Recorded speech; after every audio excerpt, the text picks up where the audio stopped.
फैसलाबाद में इंसानी गोश्त के कोफ्ते बेचने वाली औरत गिरफ्तार।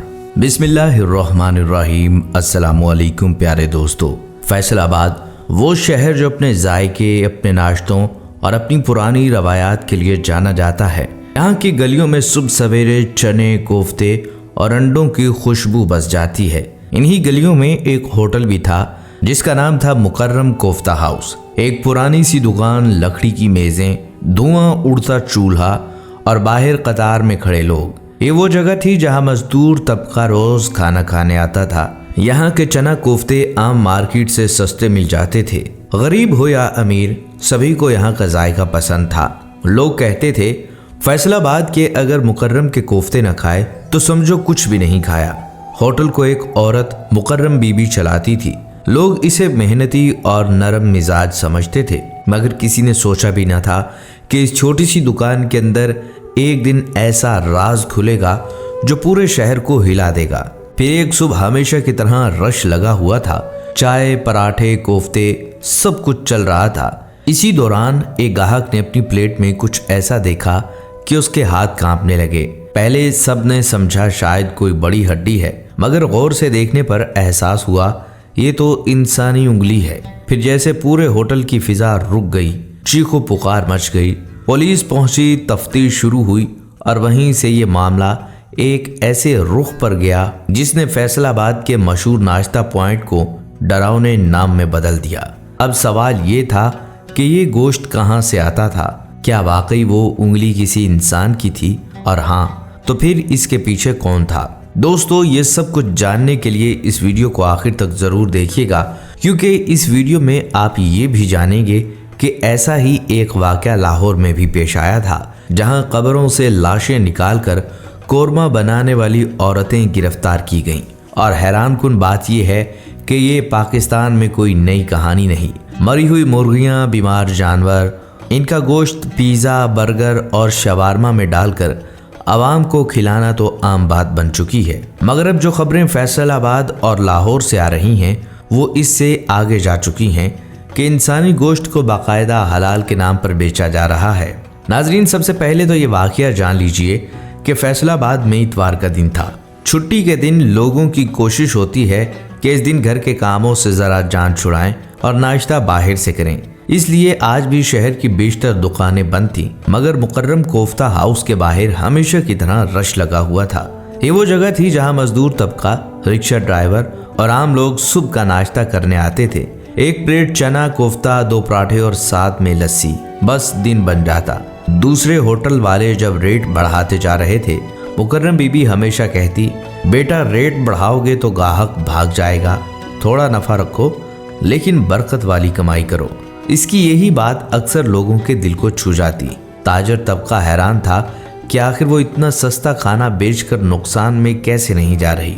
बात समझदार होटल मालिकान कहते, कारोबार का पहला असूल यही है, अगर रेट कम रखो तो ग्राहक ज्यादा आएंगे, लेकिन अगर मुनाफा की लालच में दाम बढ़ाओ तो बरकत खत्म हो जाती है। अगर मुकर्रम बीबी का मामला कुछ और ही लगता था, क्योंकि यहाँ कीमत भी कम थी मगर आमदन ज्यादा। दिन भर होटल भरा रहता, रात गए तक चूल्हे जलते रहते और वो इत्मीनान से बैठकर हिसाब किताब करती। चेहरे पर सुकून, हाथों में तस्बीह, जैसे सब कुछ अल्लाह के हवाले हो। दोस्तों, शाम ढल चुकी थी, बाजारों में चहल पहल खत्म होने लगी, मगर मुकर्रम कोफ्ता हाउस के बाहर अब भी कुछ लोग बैठे थे। अंदर बावर्ची चूल्हे बंद कर रहे थे और आखिरी ऑर्डर तैयार किया जा रहा था। उसी वक्त होटल में एक नया लड़का आया, नासर।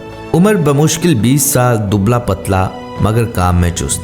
आज ही उसे डिलीवरी बॉय रखा गया था। मुकर्रम बीबी ने उसे देखकर कहा, बेटा रात को जरा देर तक रुकना होगा, कल के लिए सामान तैयार करना है, हिम्मत है ना?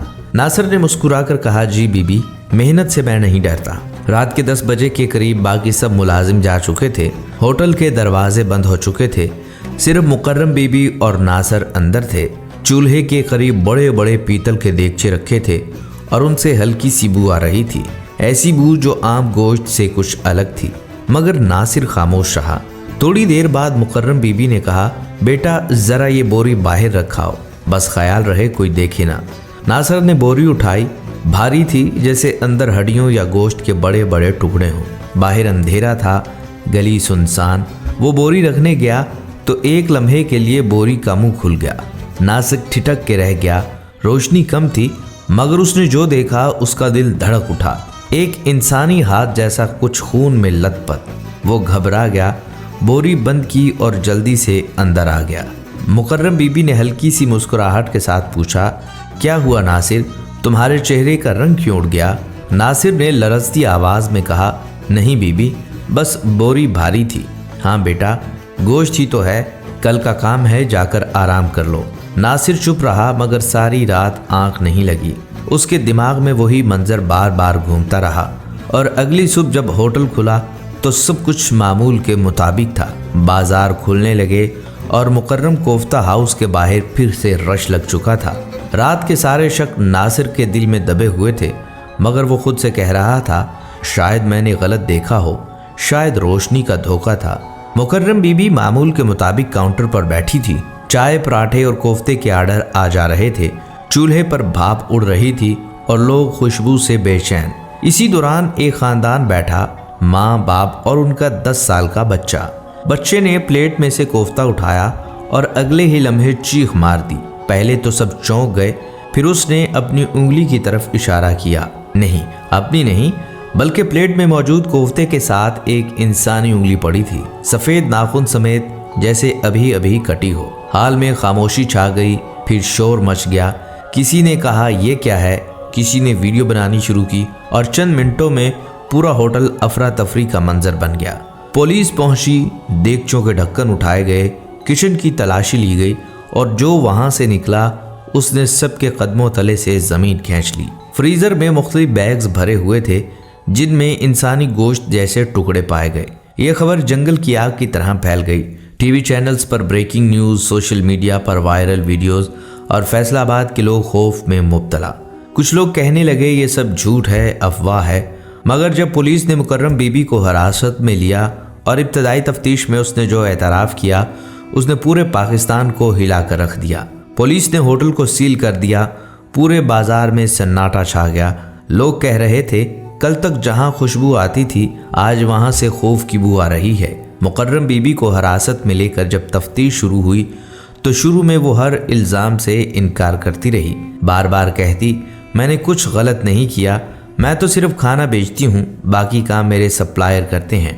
मगर जब पुलिस ने फ्रीज़र से मिलने वाले गोश्त के नमूने लेबॉर्ट्री भेजे और रिपोर्ट आई तो सबके चेहरे जर्द पड़ गए। नमूनों में इंसानी टिश्यूज़ पाए गए। ये सुनते ही मुकर्रम बीबी टूट गई। पुलिस अफसर ने सख्त लहजे में पूछा, ये गोश्त कहाँ से आता था? वो रो पड़ी और आहिस्ता आवाज़ में कहा, मैं नहीं जानती थी। शुरू में एक आदमी आता था, आधी कीमत पर गोश्त देता था। मैंने कभी नहीं पूछा कि कहाँ से लाता है, बस दुकान चलती गई, कमाई बढ़ती गई और मैं खामोश रही। अफसर ने अगला सवाल किया, वो शख्स कहाँ है अब? मुकर्रम ने नज़रें झुका ली। वो पिछले हफ्ते से नहीं आया। पुलिस ने उस सप्लायर की तलाश शुरू कर दी मगर हैरत अंगेज तौर पर वो शख्स जैसे ज़मीन खा गई हो। ना शनाख्ती कार्ड, ना पता, ना कोई रिकॉर्ड, बस एक नाम था, कामरान कसाई। शहर में कयास आराइयाँ बढ़ गई। कुछ लोग कहते ये सब कहानी है, मीडिया का ड्रामा, मगर कुछ ऐसे भी थे जिन्होंने अपनी आंखों से वो फ्रीज़र देखे थे। पुलिस की एक रिपोर्ट के मुताबिक कुछ होटलों को मुर्दा जानवरों का गोश्त फराहम किया जा रहा था और हैरानकुन बात यह है कि कई दुकानदारों ने इसे नॉर्मल बात समझकर कबूल किया था। नाज़रीन, पाकिस्तान में मरी हुई मुर्गियां, गधे और बीमार जानवरों का गोश्त बेचना अब आम हो चुका है। लेकिन जब इंसानी गोश्त की बात सामने आई तो सबके कदम डगमगा गए। फैसलाबाद के बाद पुलिस ने लाहौर, शेखुपुरा और सरगोदा के कुछ इलाकों में भी छापे मारे और वहां से जो रिपोर्ट्स आईं उन्होंने मामले को एक खौफनाक नेटवर्क की शक्ल दे दी। मुकर्रम बीबी को अदालत ने उम्र कैद की सज़ा सुनाई, लेकिन जो ज़ख्म इस वाक़े ने मुआशरे को दिया वो शायद कभी नहीं भरेगा। बाजार आज भी वैसे ही चल रहे हैं और रेडियां, होटल की दुकानें सब वैसे ही खुले हैं, मगर लोगों के दिलों में एक सवाल हमेशा बाकी रह गया, हम क्या खा रहे हैं और किसके भरोसे कर रहे हैं। ये वाक़या एक सबक है कि जब कारोबार से ईमान निकल जाए तो नफ़ा भी जहर बन जाता है, और जब एक औरत या मर्द सिर्फ पैसा देखता है तो फिर इंसानियत पसे पुष्ट चली जाती है। दोस्तों, हर नवाला सिर्फ पेट नहीं भरता, ये ज़मीर का भी इम्तहान होता है। अल्लाह हमें हलाल रोज़ी, दयानत اور خوف کے ساتھ جینے کی توفیق عطا فرمائے، آمین۔